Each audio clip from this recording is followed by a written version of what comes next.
खाद्य सुरक्षा अधिनियम जिसे आज भी 80 करोड़ से ज्यादा लोगों को राशन मिल रहा है, इसकी क्या पृष्ठभूमि थी? हमारा सबसे बड़ा इश्यू स्टंटिंग एंड वेस्टिंग है। जो मिल्क रिवोल्यूशन वो गुजरात में बहुत सक्सेसफुल। दूध के अलावे उनके पास बहुत ज्यादा क्रॉप्स नहीं है। केंद्र में मान लीजिए आज बीजेपी की सरकार है और किसी स्टेट में कांग्रेस की सरकार हो या नॉन बीजेपी सरकार हो, तो कैसे कोऑर्डिनेशन इन नेशनल इश्यूज पे? अब 2006-07 में हम गेहूं इंपोर्ट किया, कोई भी खुश नहीं था कि इंपोर्ट हो रहा है। और स्पेशल नेशनल डेवलपमेंट काउंसिल की मीटिंग बुलाई, कहीं भी हमको अटक जाते थे, अपने मंत्री को बताते थे, वो सीएम को फोन लगाते थे। अब मुझे याद है एक बार गुजरात गए, मोदी जी से बात की, एक बार चीफ मिनिस्टर थे। हाँ, उस मीटिंग में हमने पॉलिटिक्स देखा ही नहीं। अभी देश की बात हो रही थी, गुजरात की बात हो रही थी, दोनों मान गए, बात खत्म। नमस्कार, अमरउजाला.com के मेरे कार्यक्रम खरी बात में आपका स्वागत है। हर बार की तरह इस बार भी हम एक नए मेहमान से रूबरू हैं।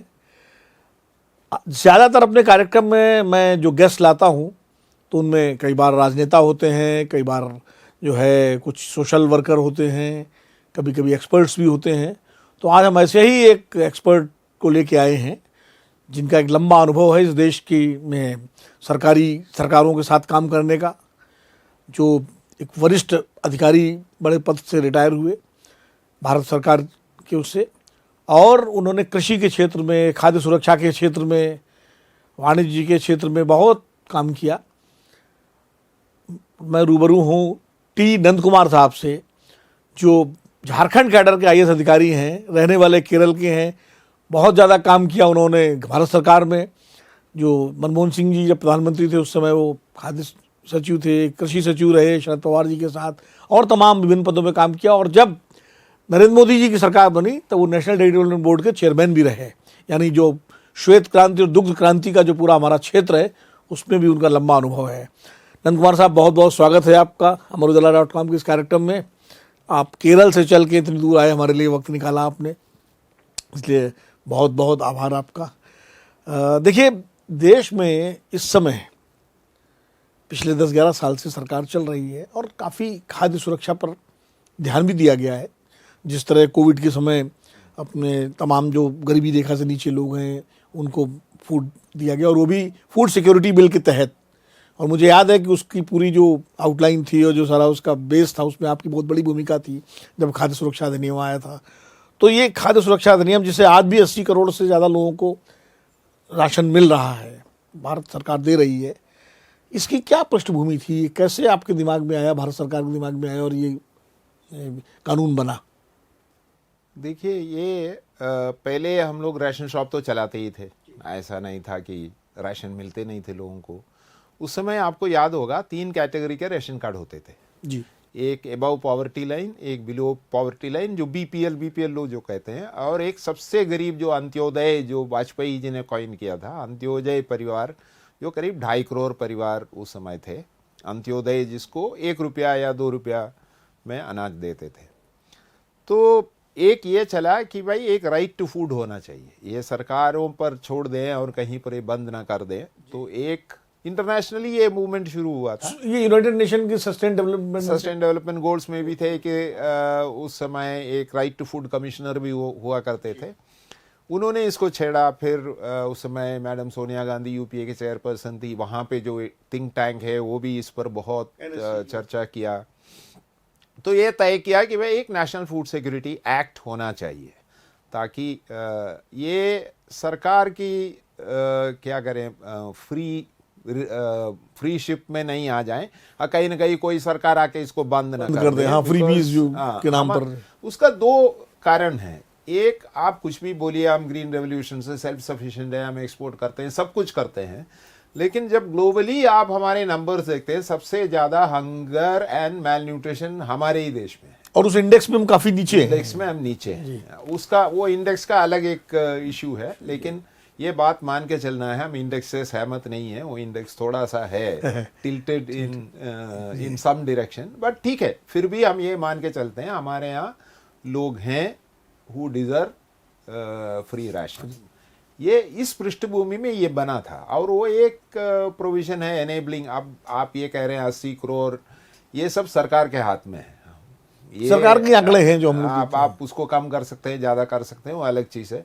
और 1 रुपया 2 रुपया 3 रुपया भी सरकार के हाथ में है, ऐसा कोई कानून में प्रावधान नहीं है। उस समय ये सोचा कि भाई ये सही रेट है।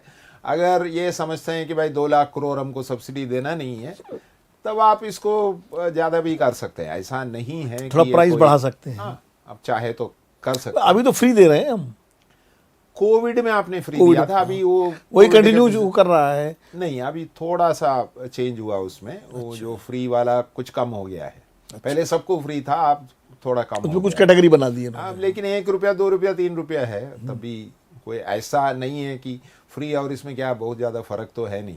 वो 30 सब्सिडाइज्ड है, आप कह सकते हैं। Highly subsidised. आप 30-35 रुपया का अनाज आप 1 रुपया में दे रहे हैं। हाँ, हाईली सब्सिडाइज्ड, ऑलमोस्ट फ्री माने। ऑलमोस्ट फ्री है, वो तो कोई उसमें है नहीं। तो वो थी थिंकिंग, लेकिन अब उसको थोड़ा रिविजिट करने का टाइम आ गया है कि 2 चीज पर, एक आप मल्टी डायमेंशनल पॉवर्टी पर अभी बहुत बात होती है जी। तो आपने कहा कि भाई ये हंगर इंडेक्स में हम बहुत नीचे हैं। हंगर इंडेक्स में 3 चीजें हैं। एक बॉडी मास BMI जिसको कहते हैं, जो बेसिकली और न्यूट्रिशन फूड पर है। बाकी 2 एलिमेंट है, वो बच्चों से है, रिलेटेड है, स्टंटिंग एंड वेस्टिंग और चाइल्ड मोर्टेलिटी। Child mortality. और हमारा सबसे बड़ा इश्यू स्टंटिंग एंड वेस्टिंग है। हमारे इंडेक्स में पोजीशन नीचे जाने का कारण यह है कि हम स्टंटिंग एंड वेस्टिंग में जो काम किए हैं उसका अभी तक प्रभाव जितना होना चाहिए हुआ नहीं है। तो वो मैं रिफ्लेक्ट नहीं कर रहा है। इस बात को उठा रहा हूं कि हमारे पास 2 स्कीम है बच्चों के लिए, एक ICDS है, एक मिड डे मील है जी। उस पे हमको ज्यादा ध्यान देना चाहिए। इसको थोड़ा कम भी करें, कोई बहुत ज्यादा नुकसान नहीं होगा। तो न्यूट्रिशन का भी सवाल आता है ना साथ के साथ, क्योंकि बच्चों का जब मामला है तो हमारे यहाँ चूंकि बच्चों में मेल न्यूट्रिशन की बड़ी प्रॉब्लम है उनके अंदर। ये स्टंटिंग वेस्टिंग उसी का है। I mean stunting not enough height according to the age and wasting not weight according to height and height according to age. वो दोनों फैक्टर्स पे नहीं, जब न्यूट्रिशन की बात होती है, मेल न्यूट्रिशन की, तो एक बड़ा इशू ही आता है चूंकि प्रोटीन, हाईली प्रोटीन जो डाइट है, अब उसमें वेज एंड नॉन वेज का सवाल है।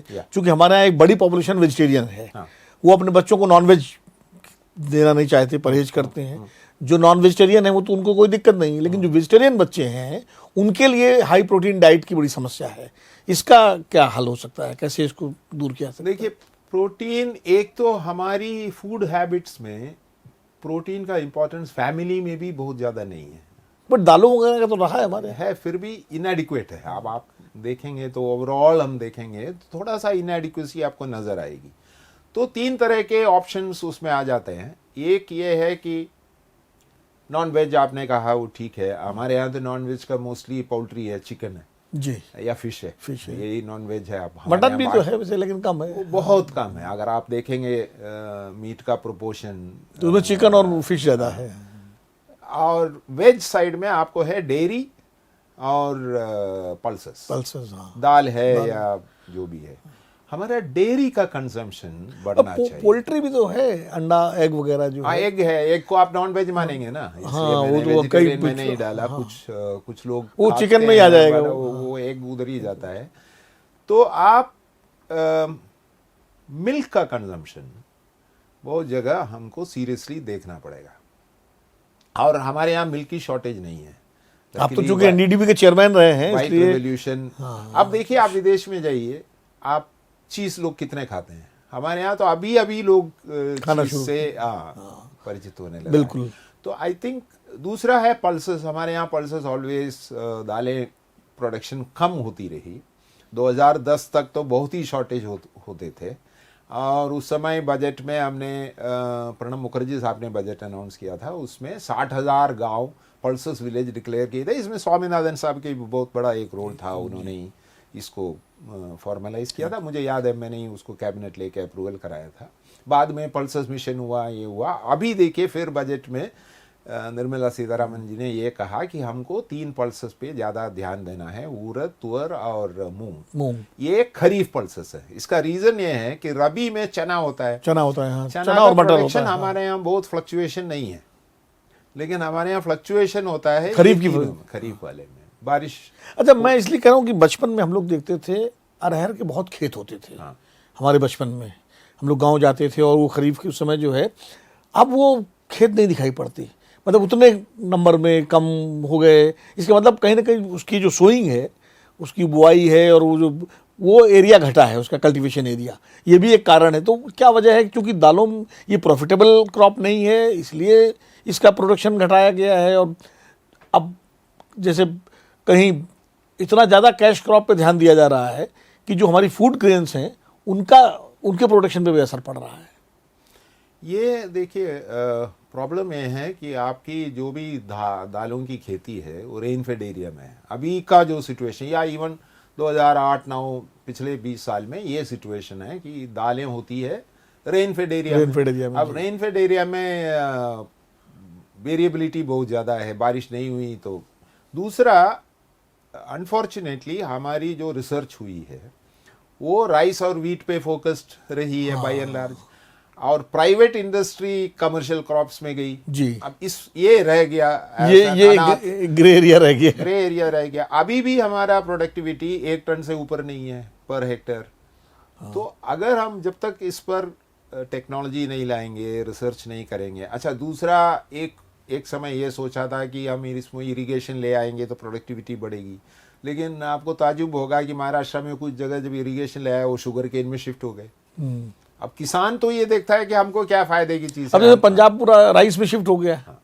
ये है, अब हमको मूंग हम राइस फैलो में कर सकते हैं, कारण राइस हार्वेस्टिंग के बाद जो बचता है पीरियड, उसमें मूंग कर सकते हैं। तो हमको कुछ इंटरक्रॉपिंग पे भी ध्यान देना, शॉर्ट ड्यूरेशन पल्सेस हमको करनी पड़ेगी। ये रिसर्च का फोकस, एक तो प्रोडक्टिविटी, एक आप ड्यूरेशन कम करो, कम से कम 10 दिन की ड्यूरेशन कम करो, तब जाके ये ठीक हो जाएगा।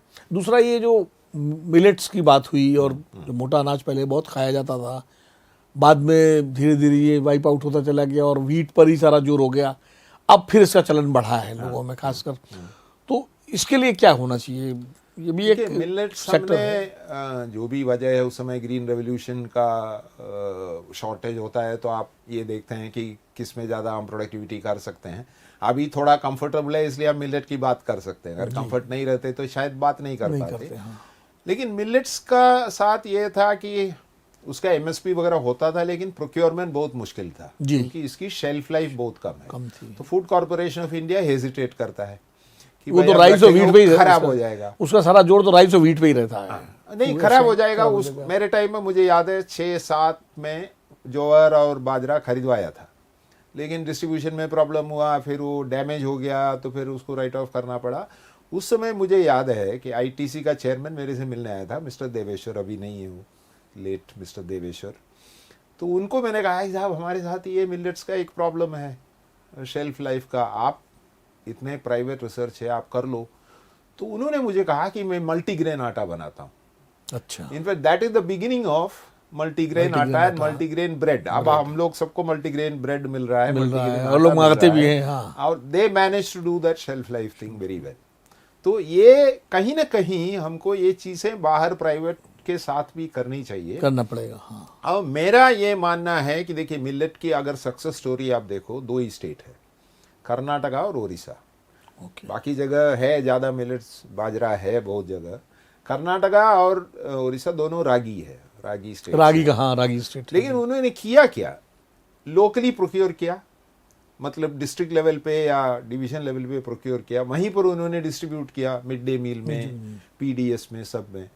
तो आपकी स्टोरेज की प्रॉब्लम खत्म हो गई, और कंजम्पशन भी लोकल हो गया। वहाँ जो ग्रो करते हैं उसको टेस्ट भी अच्छा लगता है। कर्नाटका में तो रागी डोसा भी मिलता है, वो चीज़ मिलता है, मिलेट कफेज हैं।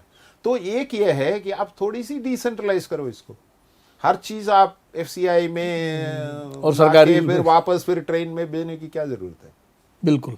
अच्छा, आप चूंकि एनडीडीबी के भी चेयरमैन रहे, जो मिल्क रिवोल्यूशन, जो श्वेत क्रांति इसको कहते हैं, जो कुरियन साहब के ज़माने में शुरू हुई, वो गुजरात में बहुत सक्सेसफुल हुई, मगर देश के दूसरे हिस्सों में क्यों सफल नहीं हो पाई? चूँकि मैं यूपी में या हरियाणा में या और राज्यों में, मिल्क प्रोडक्शन तो इन राज्यों में भी बहुत ज़बरदस्त है, but UP is the largest. लेकिन जो कोऑपरेटिव मूवमेंट मिल्क का गुजरात में सक्सेस हुआ, अमूल का जो एक्सपेरिमेंट सफल हुआ, वो पराग का क्यों नहीं हो पाया, या वो सरस का क्यों नहीं हो पाया, वो वीटा का क्यों नहीं हो पाया?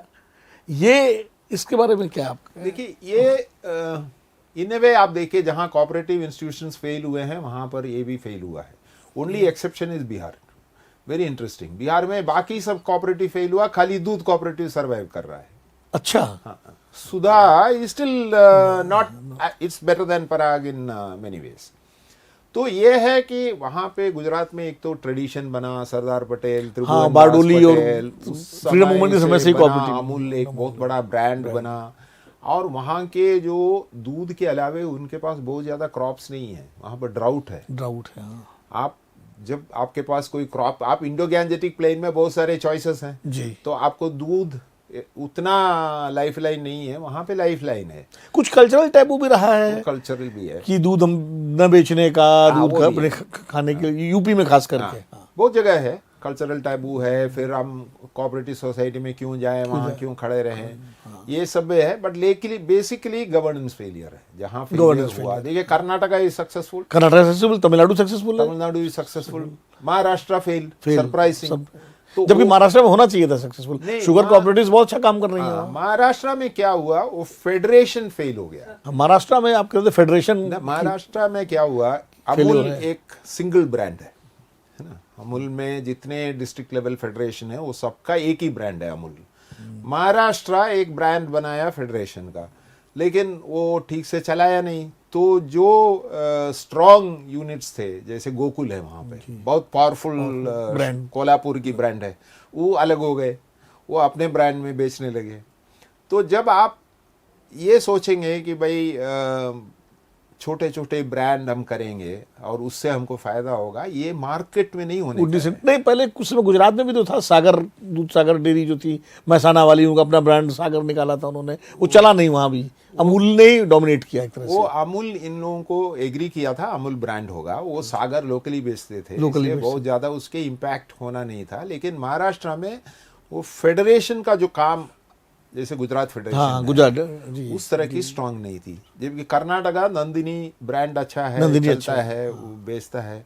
बिहार में भी सुधा बिहार में बिकता है। नंदिनी पे तो अभी कंट्रोवर्सी भी हुई थी, जो अमूल को वहाँ ले जाने की बात हुई थी, उस पर काफी पॉलिटिक्स भी हुई। हाँ। नंदिनी ब्रांड को लेकर के वो देखिए, वो तो थोड़ा बहुत मार्केट में ये सब चलता है, प्रतिस्पर्धा, कोई खास ऐसा इम्पैक्ट होने वाला नहीं था।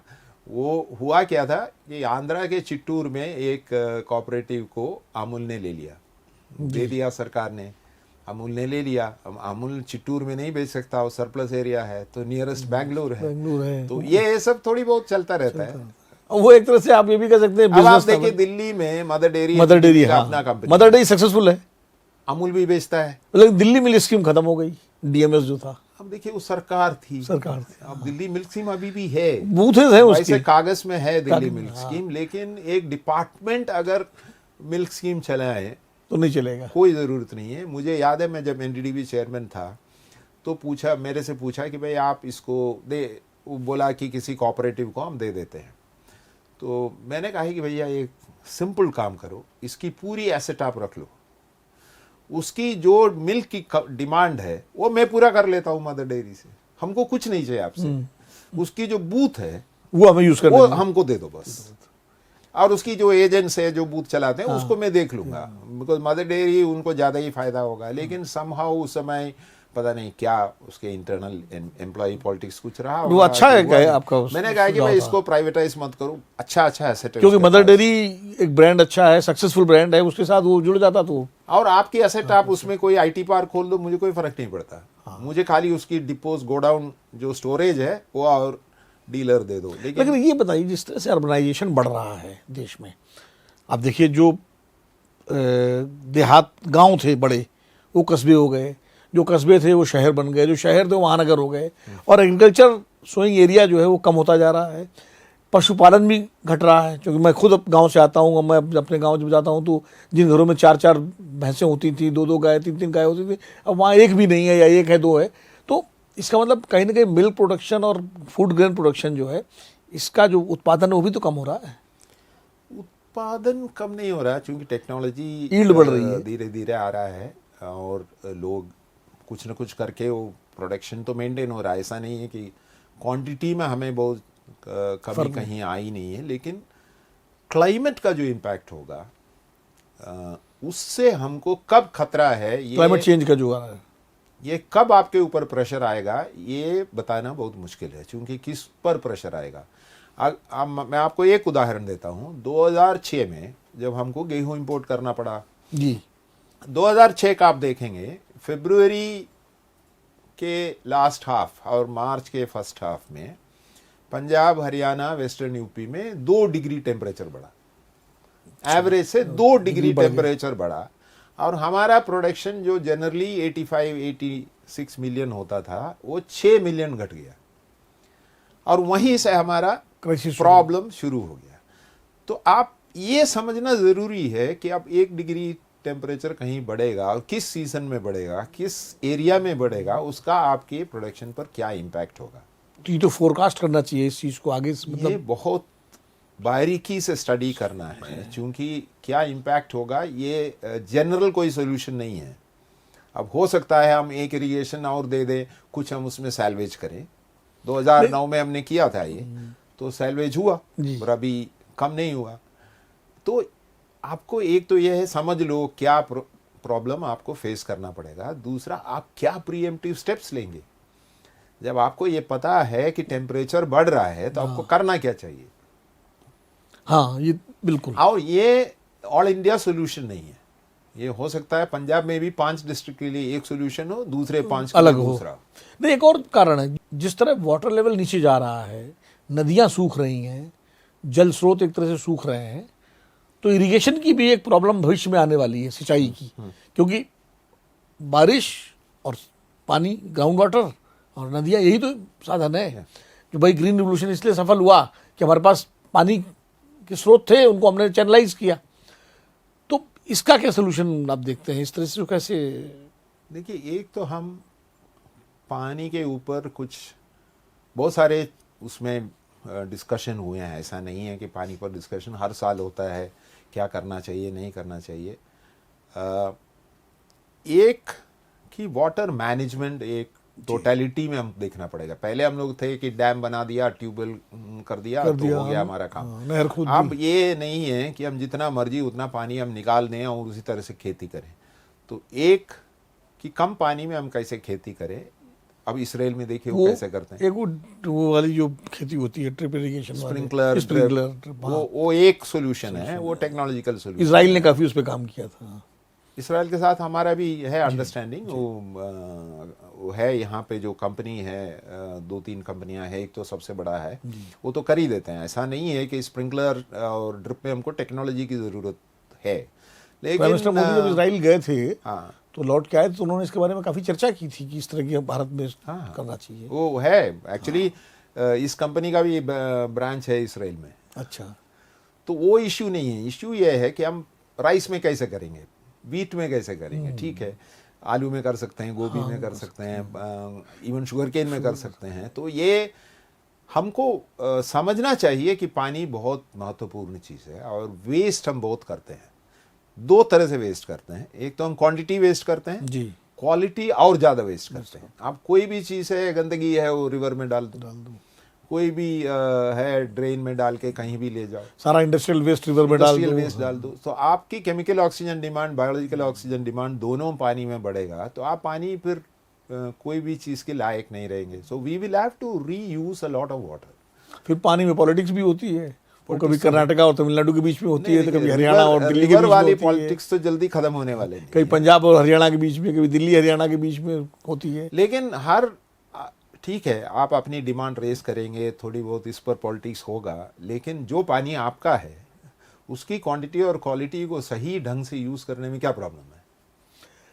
चूँकि आपने कई सरकारों के साथ काम किया, आप एक आध कुछ अपना ऐसा अनुभव बताइए कि जब अलग अलग पार्टी की सरकारें हों, जैसे केंद्र में मान लीजिए आज बीजेपी की सरकार है और किसी स्टेट में कांग्रेस की सरकार हो या नॉन बीजेपी सरकार हो, या जब यूपी में मनमोहन सिंह की सरकार थी और कई राज्यों में, गुजरात में मोदी जी चीफ मिनिस्टर थे, बंगाल में कोई और था, तो कैसे कोऑर्डिनेशन इन नेशनल इश्यूज पे कैसे होना चाहिए?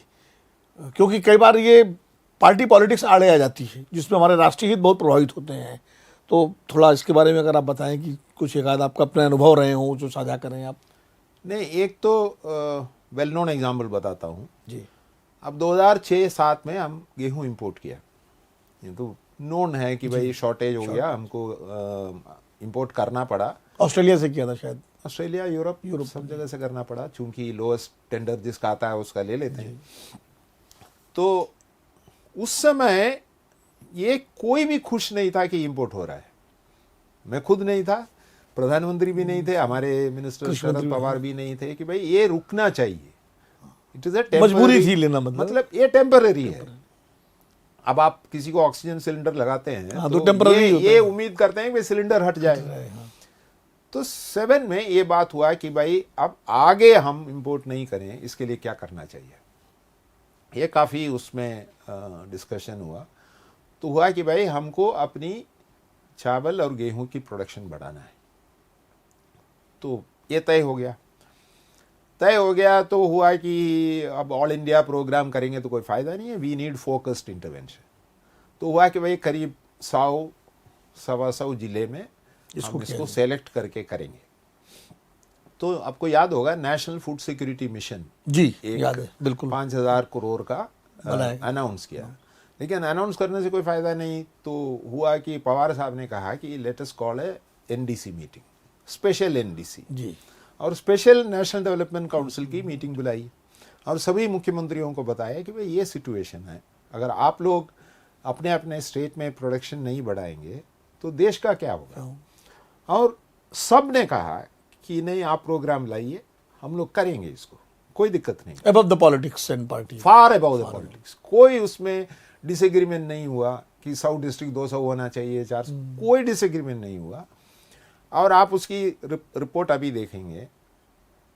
ये टारगेट था कि 10 million ton rice, 8 million ton wheat और 2 मिलियन टन पल्सेस, या याद नहीं आ रहा मुझे क्या था, बढ़ाना है इन 5 ईयर्स। 5,000 करोड़ का प्लान था। तो डिस्ट्रिक्ट्स बड़े केयरफुली चुने गए, उसके पैरामीटर्स बहुत क्लियरली था कि भाई इतनी एरिया होना चाहिए, इतनी स्टेट लेवल के एवरेज से नीचे होना चाहिए, पोटेंशियल होना चाहिए। 5 साल के बाद targets were exceeded and financial target was actually lower. 4,500 या 600 करोड़ खर्चा हुआ था। मतलब जो 5,000 करोड़ एलोकेटेड था उससे कम में खर्चा हुआ, कम में हुआ। टारगेट्स वर एक्सीडेड, अभी भी वो रिकॉर्ड में है। मतलब काम मिलके करना चाहे तो किया जा सकता है। देखिए, एक तो डिजाइन अच्छा था जी, दूसरा हर स्टेट के साथ कोऑर्डिनेशन में कोई प्रॉब्लम नहीं थी। और उस समय ये था कि कहीं भी हमको अटक जाते थे, अपने मंत्री को बताते थे, वो सीएम को फोन लगाते थे, या कभी वो चले जाते थे। अब मुझे याद है एक बार गुजरात गए, मोदी जी से बात की, मोदी चीफ मिनिस्टर थे उसमें बात की। एक बार तमिलनाडु गए, करुणानिधि जी से बात की है, वो तो राइस के बारे में था। और जो भी प्रॉब्लम है सॉल्व हो जाता है। गुजरात वाला जरा बताइए कैसे है, क्योंकि मोदी जी तो बहुत उस वक्त एग्रेसिव और बड़े राइजिंग चीफ मिनिस्टर थे। नहीं, आमतौर पर वो मीटिंग शरद पवार साहब गए, वो जा रहे थे महाराष्ट्र, और मोदी जी के साथ बैठे और ये गेहूं में ये सब करना, उन्होंने मान लिया। बोला हाँ साहब, देश के लिए मैं कर देता हूँ, कोई दिक्कत नहीं है, क्या करना है बता दीजिए। 2 मिनट में काम हो गया। एक अच्छी अंडरस्टैंडिंग थी दोनों के बीच में। एब्सोल्युटली। कोई, हम उस समय सोचे कि भाई अगर जबकि उस वक्त की सरकार और गुजरात की तत्कालीन सरकार मोदी जी की, उनके बीच में बिल्कुल 36 का आंकड़ा था, हुआ करता था, जिसको हम कहें एक्चुअली पॉलिटिकली जो है। उस मीटिंग में हमने पॉलिटिक्स देखा ही नहीं। आई मीन देश की बात हो रही थी, गुजरात की बात हो रही थी, दोनों मान गए, बात खत्म। मतलब पॉलिटिक्स अपनी जगह है, देश अपनी जगह है। तो ये अगर काम करना चाहें सरकारें तो काम कर सकती हैं। बिल्कुल। अब इस चर्चा को कंक्लूड करते से बस एक और सवाल है जो इस समय एक बहुत बड़ा मुद्दा पूरी दुनिया में छाया हुआ है, भारत भी उसमें है, टैरिफ वॉर का। जब से ट्रम्प साहब आए हैं, अमेरिका के राष्ट्रपति बने हैं, उन्होंने एकदम धड़ाधड़ घोषणा कर दी कि चाइना पर, इंडिया पर, सब पर वो हाई टैरिफ लगाएंगे। तो भारत को कैसे इसका सामना करना चाहिए? देखिए, टैरिफ WTO से पहले काफी WTO आने का एक रीजन ये था कि हर कंट्री अपने अपने हिसाब से अपने अपने दोस्त के साथ, दुश्मन के साथ जो भी टैरिफ लगाते थे जी। और जितना चेंज करना था चेंज भी कर देते थे कभी कभी। और हमारे यहाँ भी आप देखिए उस समय की जो इंपोर्ट एक्सपोर्ट पॉलिसी है, अब वो 3-4 वॉल्यूम में होती थी, किसी को समझ में नहीं आता था आप क्या कर सकते हैं। उसमें एक था नेगेटिव लिस्ट, एक था परमिसिबल लिस्ट, एक था ओपन लिस्ट, एक था विथ टैरिफ, एक था विदाउट टैरिफ। तो ये आप कोई भी चीज़ आपको इंपोर्ट करना हो तो आप पूरी रिसर्च करिए, तब जाके वहाँ पे एप्लीकेशन डालिए, तब तक हो सकता है पॉलिसी बदल भी जाए और ज़रूरत भी ख़त्म हो जाए। तो WTO आने के बाद स्टेबिलिटी आई, और ये हुआ कि हम टैरिफ से अपना फार्मर को प्रोटेक्ट करें। ये बेसिक असम्पशन ये था, बाकी तो है ही है, नॉन टैरिफ बैरियर अपनी जगह पर है। अब ट्रम्प का जो अभी तक जो भी स्टेटमेंट बाहर आया, उससे ये लगता है कि वो WTO को मानते नहीं है। अब ये जो मल्टीलैटरल सिस्टम जो बना इतने महीने से 1994 से आज तक जो चल रहा है, प्रपोजल के बाद दंगल, तो वो मानने के लिए तैयार नहीं है, वो अपना टैरिफ लगाएंगे। तो हो सकता है वो इंडिया के ऊपर टैरिफ लगाएं और ये प्रेशर डालें, इंडिया का जो टैरिफ है वो कम करें। दोनों साइड से आपको प्रेशर आ सकता है। तो आपका जो एक्सपोर्ट यूएस के लिए है, श्रिम्स है जी, या गुआर गम है, इस तरह मतलब के झींगा 4-5 मछली एग्रीकल्चर प्रोडक्ट्स है, जो बासमती राइस है, जी, ये है जो ज़्यादा महत्वपूर्ण है।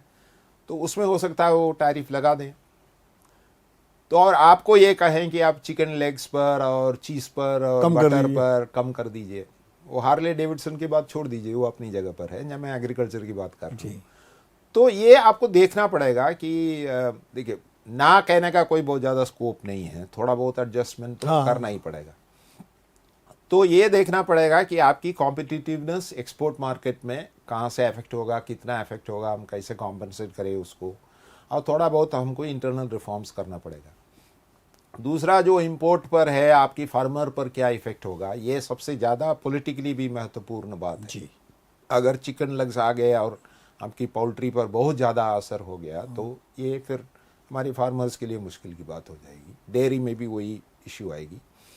तो वो कैसे हम सेव कर सकते हैं, थोड़ा बहुत कंसेशंस तो देना ही पड़ेगा। बट ये है कि जब तक वो अप्रैल 2 उन्होंने कहा है, उसके पहले हमको हर टैरिफ लाइन पर, हर मार्केट पर हमको रिसर्च करके ये तय करना है कि मेरा डैमेज मिनिमाइज हम कैसे करें जी। ये सिंपल कोई पॉलिसी स्टेटमेंट की बात नहीं है। ये कोई ना कोई बैठ के ये पूरी टैरिफ लाइन बैठ के लिखें और पिछले 10 साल का एक्सपोर्ट का फिगर देखें और क्या वैल्यू आपको मिल रहा था, क्या आपकी कॉम्पिटिटर का पोजीशन है, वो देख करके एक बहुत मैथमेटिकल सॉल्यूशन आपको निकलना पड़ेगा।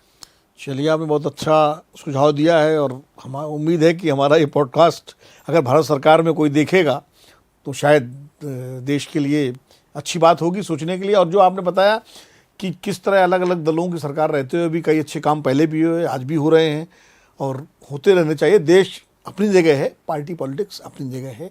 दुनिया में तमाम पॉलिटिकल पार्टीज़ चुनाव लड़ती हैं, लेकिन जब कंट्री की बात आती है, नेशन की बात आती है, तो नेशन फर्स्ट का नारा प्रधानमंत्री नरेंद्र मोदी जी भी देते हैं, देश के सभी राजनीतिक दल देते हैं। तो नेशन फर्स्ट होना चाहिए। और मुझे लगता है इसी पॉजिटिव नोट के साथ आज की चर्चा को हम विराम दें। आप आए और आपने समय निकाला, बहुत बहुत शुक्रिया। फिर कभी भविष्य में आपके साथ किसी मुद्दे पर चर्चा करेंगे और आप हमें इसी तरह सहयोग देते रहेंगे। धन्यवाद। अगर आप ये वीडियो YouTube पर देख रहे हैं तो हमारे चैनल को सब्सक्राइब कर बेल आइकन दबाएं और Facebook पर देख रहे हैं तो हमारे पेज को लाइक करें। 8 मिलियन प्लस सब्सक्राइबर, आपके इस भरोसे के लिए बहुत धन्यवाद।